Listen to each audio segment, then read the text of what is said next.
អាចកំបាំង5យ៉ាងនៃការរកស៊ីជោគជ័យអ្នករកស៊ីកាន់តែយូរកាន់តែទទួលបានជោគជ័យសុទ្ធតែដឹងនៅអាចកំបាំង5យ៉ាងនេះ 1. ចេះធ្វើជាមនុស្សសិនទើបរកលុយបាន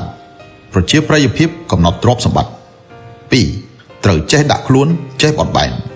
កុំក្រអឺតក្រទមរក្សាភាពទន់ភ្លន់ 3. សន្តិភាពនាំមកនូវទ្រព្យសម្បត្តិទោះលក់មិនបានក៏រក្សាបាននូវទំនាក់ទំនងល្អដែរ 4. កុំប្រើល្បិចកលផ្ដោតលើកេរ្តិ៍ឈ្មោះភាពស្មោះត្រង់សំខាន់ជាងល្បិចកល 5. ចក្ខុវិស័យត្រូវសម្លឹងមើលឲ្យវែងឆ្ងាយត្រូវចេះសហការចេះចែករំលែកបើអ្នកតែងតែត្រូវបានគូប្រកួតប្រជែងដណ្ដើមយកអតិថិជនបាន